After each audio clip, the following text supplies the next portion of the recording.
नमस्कार साथियों, स्वागत है आपका अपने चैनल फिगरिंग आउट फाइनेंस में। दोस्तों, इस वीडियो में हम डिस्कस करेंगे मैनेजर सेल रिटेल लायबिलिटी में पूछे जाने वाले बहुत इंपॉर्टेंट क्वेश्चन एंड आंसर। इस वीडियो में जो हम क्वेश्चन और आंसर करने वाले हैं वो बेस्ड हैं बैंकिंग और फाइनेंशियल न्यूज़ पर। दोस्तों, ये वीडियो लास्ट होने वाला है इस सीरीज़ का। दोस्तों, ये इस सीरीज़ का लास्ट वीडियो होने वाला है। दोस्तों, वैसे तो मैं हर क्वेश्चन कवर कर चुका हूँ।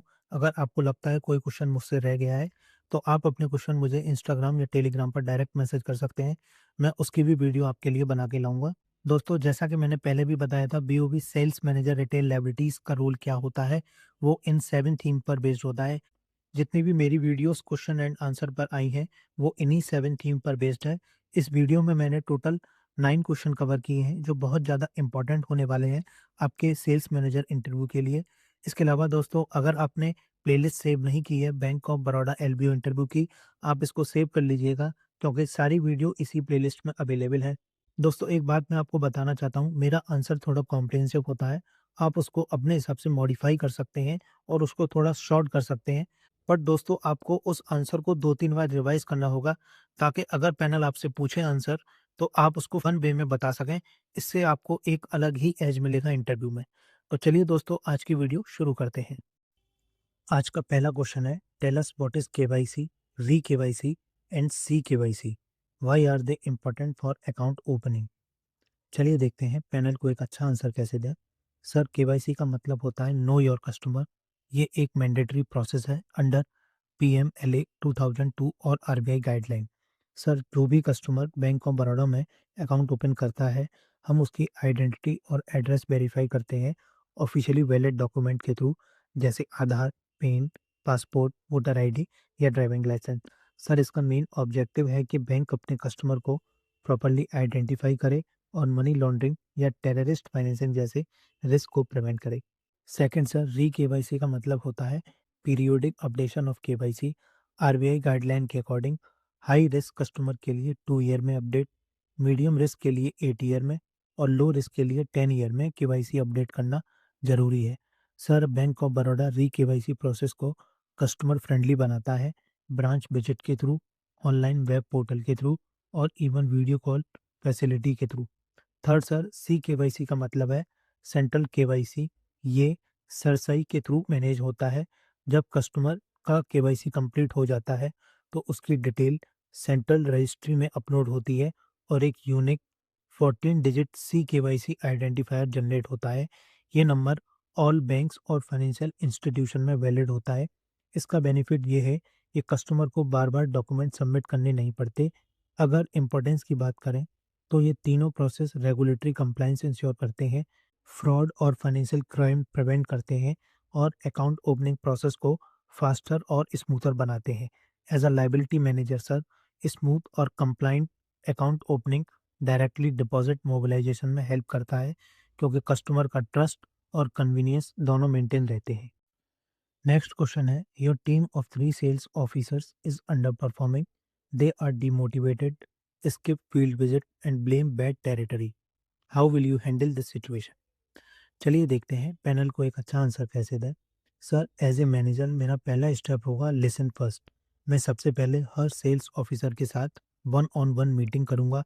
जब तक मैं उनकी रियल प्रॉब्लम नहीं समझूंगा, मोटिवेशन इशू है, स्किल गैप है या जेन्युइनली टेरिटरी चैलेंज है, तब तक सॉल्यूशन इफेक्टिव नहीं होगा। सेकंड सर, मैं पर्सनली उनके साथ फील्ड विजिट ज्वाइन करूंगा। जब सर मैनेजर खुद ग्राउंड पे आता है, टीम का कॉन्फिडेंस ऑटोमेटिकली बूस्ट होता है। फील्ड विजिट के दौरान मैं उन्हें डेमोन्स्ट्रेट करूंगा कि स्ट्रॉन्ग प्रोडक्ट पिच कैसे करते हैं, जैसे BOB square drive deposit 444 days का डिपॉजिट है जिसमें 6.45% जनरल पब्लिक को मिलता है और सुपर सीनियर सिटीजन को अप टू 7.05%। साथ ही खासा प्रोडक्ट पिच करने का प्रैक्टिकल अप्रोच सिखाऊंगा। सर, हमारे डोमेस्टिक खासा रेशियो Q3 फाइनेंशियल ईयर 26 के हिसाब से 38.45% है। ये एक स्ट्रॉन्ग सेलिंग पॉइंट है। थर्ड सर, मैं टेरिटरी को स्मार्टली रीमैप करूंगा। हर ऑफिसर को उनकी स्ट्रेंथ के हिसाब से एरिया असाइन करूंगा। जैसे एक ऑफिसर को रिटायरमेंट कॉलोनीज के पास असाइन करते हैं, वहाँ एफडी पिचिंग इफेक्टिव होगी। दूसरे को ऑफिसेज हब्स के पास, जहाँ सैलरी अकाउंट और बीओबी वर्ल्ड ऐप एक्टिवेशन का स्कोप ज़्यादा होगा। फोर्थ सर, मैं बड़े मंथली टारगेट के बजाय स्मॉल डेली टारगेट सेट करूंगा। Small daily wins motivation create करते हैं। जब डेली टारगेट अचीव होता है, टीम को लगता है प्रोग्रेस हो रही है। एंड सर लास्ट में रिकॉग्निशन, मैं उनके डेली एफर्ट को अप्रिशिएट करूंगा। बैंक ऑफ बड़ौदा की deposit 10.3% year on year grow हुई है और Q3 फाइनेंशियल ईयर में नेट प्रॉफिट 5055 करोड़ रहा है। मैं टीम को ये फील कराऊंगा कि वो एक विनिंग ऑर्गेनाइजेशन का पार्ट है। जब प्राइड बिल्ड होता है, परफॉर्मेंस नेचुरली इंप्रूव होती है। ओवरऑल सर मेरा अप्रोच होगा listen, lead from front, train on field, smart allocation, small target और कंटिन्यूअस रिकॉग्निशन। इससे टीम का कॉन्फिडेंस भी वापस आएगा और परफॉर्मेंस भी सस्टेनेबली इंप्रूव होगा। नेक्स्ट क्वेश्चन है, what is cerci and why it is important in banking. चलिए देखते हैं पैनल को एक अच्छा आंसर कैसे दें। सर सरसई का फुल फॉर्म होता है central registry of securitisation asset reconstruction and security interest of India. Sir ये एक गवर्नमेंट कंपनी है जो सरफासी एक्ट 2002 के सेक्शन 20 के अंडर सेटअप की गई थी। इसमें सेंट्रल गवर्नमेंट का 51% शेयर होल्डिंग है और बाकी शेयर पब्लिक सेक्टर बैंक और नेशनल हाउसिंग बैंक के पास है। सर सरसई ने अपनी ऑपरेशन 2011 में स्टार्ट किया था। सर इसका मेन काम है, जब भी कोई बैंक सिक्योर्ड लोन देता है, जैसे होम लोन या प्रॉपर्टी के अगेंस्ट लोन, तो उस प्रॉपर्टी पर जो चार्ज क्रिएट होता है, उसको सरसई के बाद रजिस्टर करना मैंडेटरी होता है। इसका मेन ऑब्जेक्टिव है फ्रॉड प्रिवेंट करना। सर एग्जांपल के लिए, अगर किसी ने एक प्रॉपर्टी पहले से किसी बैंक के पास मॉर्टगेज कर रखी है और वो दूसरे बैंक से भी उसी प्रॉपर्टी पर लोन लेने की कोशिश करे, तो दूसरा बैंक सरसई पोर्टल पर चेक करके वेरीफाई कर सकता है। इससे मल्टीपल फाइनेंसिंग और डबल मॉर्टगेज जैसे फंड अवॉइड होते हैं। सर आज सरसई सिर्फ चार्ज रजिस्ट्रेशन तक लिमिटेड नहीं है, ये central KYC record registry CKYC भी मैनेज करता है और banning of unregulated deposit scheme registry भी हैंडल करता है, जो अनरेगुलेटेड डिपॉजिट स्कीम को कंट्रोल करने के लिए है। नेक्स्ट क्वेश्चन है, can you explain what an Aadhaar link account is, what AEPS means and how it help in financial inclusion. चलिए देखते हैं पैनल को एक अच्छा आंसर कैसे दें। सर आधार लिंक्ड अकाउंट का सिंपल मतलब है, ये बैंक अकाउंट जो कस्टमर के 12 डिजिट आधार नंबर से लिंक होते हैं। इस लिंकिंग का मेन पर्पस आइडेंटिटी वेरिफिकेशन है और इसी के थ्रू गवर्नमेंट का डायरेक्ट बेनिफिट ट्रांसफर यानी DBT सीधा कस्टमर के अकाउंट में क्रेडिट हो जाता है। सर इससे लीकेज कम होता है और सब्सिडी या बेनिफिट डायरेक्टली जेन्युइन बेनिफिशियरी तक पहुंचता है। सर अगर हम AEPS की बात करें, ये एक बैंक लेड मॉडल है जो NPCI ने डेवलप किया है। Sir Aadhaar enable payment system के थ्रू कस्टमर सिर्फ आधार नंबर और फिंगरप्रिंट यूज करके बेसिक बैंकिंग ट्रांजैक्शन कर सकता है, जैसे cash withdrawal, cash deposit, fund transfer, balance inquiry और मिनी स्टेटमेंट। ये ट्रांजैक्शन बिजनेस करेस्पॉन्डेंट या माइक्रो ATM के थ्रू होते हैं। सर इंपॉर्टेंट पॉइंट ये है, इसमें डेबिट कार्ड या इंटरनेट की ज़रूरत नहीं होती। अगर हम फाइनेंशियल इंक्लूजन की बात करें, तो आधार इनेबल पेमेंट सिस्टम एक गेम चेंजर है। प्रधानमंत्री जनधन योजना के अंडर अगस्त 2025 तक 56.16 करोड़ से ज़्यादा अकाउंट ओपन हो चुके हैं। बैंक ऑफ बड़ौदा भी अपने बिजनेस करेस्पॉन्डेंट पॉइंट पर एक्टिवली आधार इनेबल पेमेंट सर्विस प्रोवाइड करता है और basic saving banking deposit account में सिर्फ 4 फ्री विड्रॉल पर मंथ की फैसिलिटी दी जाती है। इसके अलावा सर UIDAI के डेटा के अकॉर्डिंग नवंबर 2025 में ही 231 करोड़ आधार ऑथेंटिफिकेशन रिकॉर्ड हुए। ये दिखाता है कि रूरल एरियाज में भी आधार बेस्ड बैंकिंग का मैसिव एडॉप्शन हो रहा है। नेक्स्ट क्वेश्चन है, an audit found that 40% of account open by your team last quarter are dormant with zero transaction, how would you handle this. चलिए देखते हैं पैनल को एक अच्छा आंसर कैसे दें। सर ये एक डेफिनेटली सीरियस कंसर्न है, क्योंकि डोरमेंट अकाउंट डायरेक्टली हमारे खासा रेशियो को इम्पैक्ट करते हैं। As of 31 of December 2025 bank of Baroda का कासा रेशियो 38.45% है। सर अगर अकाउंट एक्टिव नहीं रहेगा तो लो कॉस्ट डिपॉजिट का ऑब्जेक्टिव अचीव नहीं होगा। इस सिचुएशन में मैं स्टेप बाय स्टेप हैंडल करूंगा। पहला सर मैं रूट कॉज एनालिसिस करूंगा। ये देखूंगा कौन से टाइप के अकाउंट डोरमेंट हुए हैं, क्या वो सैलरी अकाउंट है, जनधन अकाउंट है या स्टूडेंट अकाउंट। हर कैटेगरी का बिहेवियर अलग अलग होता है, इसलिए अप्रोच भी कस्टमाइज होनी चाहिए। सेकंड सर मैं एक प्रॉपर रीएक्टिवेशन ड्राइव लॉन्च करूंगा। टीम को लिस्ट देकर कॉलिंग और पर्सनल विजिट करवाएंगे। इसके अलावा सर RBI की रिवाइज सर्कुलर जो कि 12 ऑफ जून 2025 के अकॉर्डिंग अब केवाईसी किसी भी ब्रांच में अपडेट हो सकता है, वीडियो केवाईसी के थ्रू भी हो सकता है और बिजनेस करेस्पॉन्डेंट के थ्रू भी पॉसिबल है। और सबसे इम्पोर्टेंट बात सर, एक्टिवेशन के लिए कोई चार्ज नहीं है। सर इन सब चैनल का फुल यूज़ करूँगा ताकि कस्टमर को इनकन्वीनियंस ना हो। थर्ड सर, सिर्फ एक्टिवेशन नहीं, सस्टेनेबिलिटी भी ज़रूरी है। मैं कस्टमर को बीओबी वर्ल्ड ऐप, बीओबी पे यूपीआई और व्हाट्सएप बैंकिंग पर ऑनबोर्ड करूँगा। उन्हें रेगुलर ट्रांज़ैक्शन हैबिट डेवलप करने के लिए मोटिवेट करूँगा। साथ ही सिस्टमैटिक डिपॉजिट प्लान यानी आरडी या फिक्स्ड डिपॉजिट जैसे प्रोडक्ट सजेस्ट करूंगा ताकि अकाउंट में बैलेंस मूवमेंट रहे। And finally sir, prevention is better than correction. Future में ऐसा ना हो इसलिए मैं इंश्योर करूंगा हर न्यू अकाउंट के साथ डे वन डिजिटल ऑनबोर्डिंग हो और एक 30, 60, 90 डे का फॉलोअप सिस्टम इम्प्लीमेंट करूंगा जिससे टीम रेगुलरली चेक करेगी कि अकाउंट एक्टिवेट है या नहीं। नेक्स्ट क्वेश्चन है, tell us what is FATF, how is it important for Indian banking sector. चलिए देखते हैं पैनल को एक अच्छा आंसर कैसे दें। सर एफएटीएफ का फुल फॉर्म है financial action task force. Sir ये एक इंटर गवर्नमेंटल बॉडी है जो 1989 में G7 नेशन ने पेरिस समिट में इस्टेब्लिश की थी। इसका हेडक्वार्टर पेरिस फ्रांस में है। करेंटली इसके 40 मेंबर हैं, 38 ज्यूरिडिक्शन और 2 ऑर्गेनाइजेशन, और प्रेजेंट प्रेसिडेंट है मिस एलिसा डी एंडा जो कि मैक्सिको से है। एफएटीएफ का मेन काम है मनी लॉन्ड्रिंग, टेररिस्ट फाइनेंसिंग और प्रोलिफरेशन फाइनेंसिंग को कंट्रोल करना। ये ग्लोबल स्टैंडर्ड सेट करता है और चेक करता है कि कंट्रीज उन स्टैंडर्ड को फॉलो कर रही हैं या नहीं। Sir FATF non compliant country के लिए ग्रे लिस्ट और ब्लैक लिस्ट भी मेंटेन करता है। ग्रे लिस्ट में वो कंट्रीज आती हैं जो मॉनिटरिंग में होती हैं और ब्लैक लिस्ट में हाई रिस्क कंट्रीज जिनके अगेंस्ट स्ट्रिक्ट मेजर लिए जाते हैं।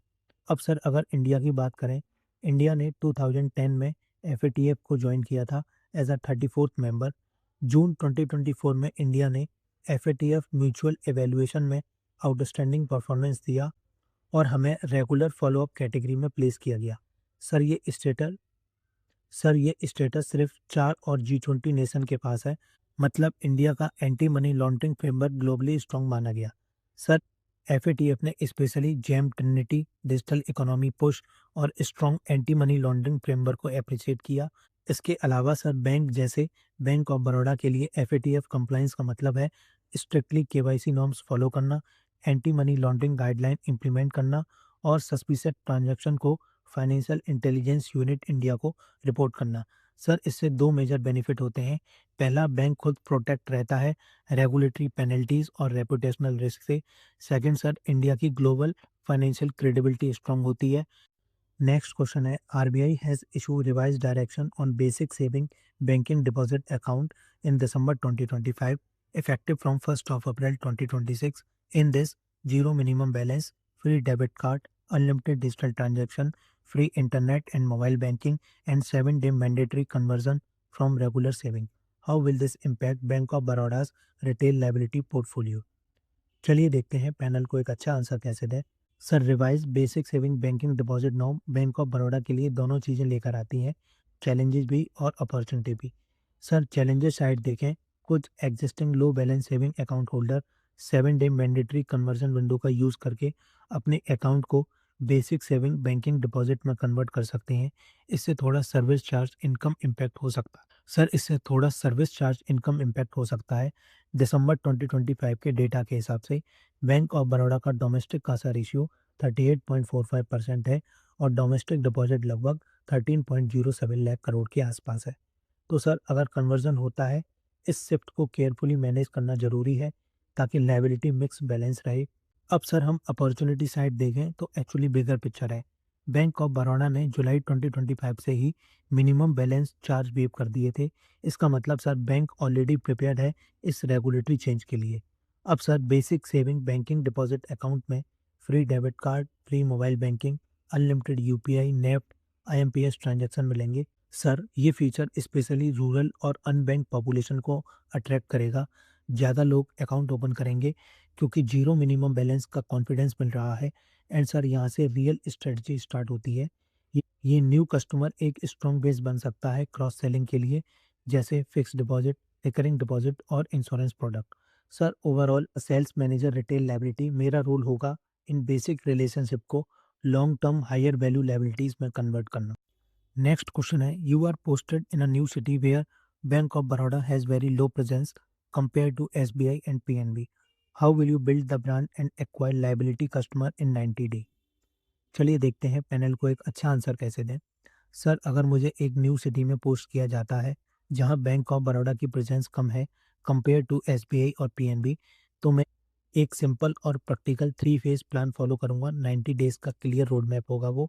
Sir, first 30 days market understanding phase.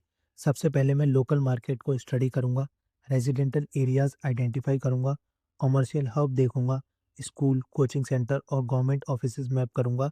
And sir, मैं लोकल ट्रेडर, मार्केट एसोसिएशन और सेल्फ एम्प्लॉयड प्रोफेशनल से पर्सनली मिलूंगा। उनको बैंक ऑफ बड़ौदा के सेविंग प्रोडक्ट, करेंट अकाउंट और डिपॉजिट स्कीम इंट्रोड्यूस करूंगा। ये फेज रिलेशनशिप बिल्डिंग और ग्राउंड वर्क का होगा। Next 30 days sir, aggressive account acquisition phase. इस फेज में मैं अकाउंट ओपनिंग कैंप ऑर्गेनाइज करूंगा। फोकस रहेगा जीरो बैलेंस अकाउंट पर, प्रधानमंत्री जनधन योजना अकाउंट और BOB light saving account. Sir, deposit के लिए मैं एक्टिवली प्रमोट करूंगा BOB square drive deposit, 444 days के स्पेशल एफडी जो 6.45% ऑफर करता है जनरल पब्लिक के लिए और 7.05% सुपर सीनियर सिटीजन के लिए। यूथ सेगमेंट को टारगेट करने के लिए मैं बीओबी बीआरओ अकाउंट प्रमोट करूंगा, zero balance student account. Sir, इससे डिफरेंट सेगमेंट को साइमल्टेनियसली कैप्चर किया जा सकता है। एंड सर, लास्ट 30 डेज में digital and cross sell phase. इस फेज में मैं डिजिटल एडॉप्शन पुश करूंगा थ्रू बीओवी वर्ल्ड ऐप जो 300 प्लस सर्विस प्रोवाइड करता है।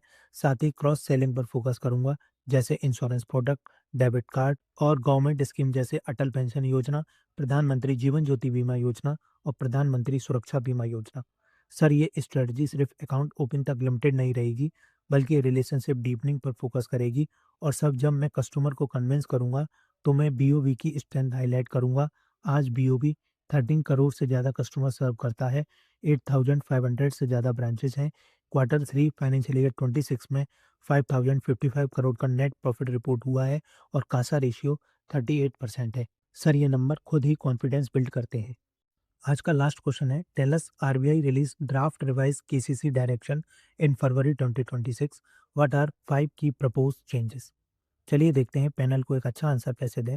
सर, 12 फरवरी 2026 को आरबीआई ने ड्राफ्ट मास्टर डायरेक्शन रिलीज किया किसान क्रेडिट कार्ड स्कीम को रिवैम्प करने के लिए, और पब्लिक कमेंट 6 मार्च 2026 तक इनवाइट किए गए थे।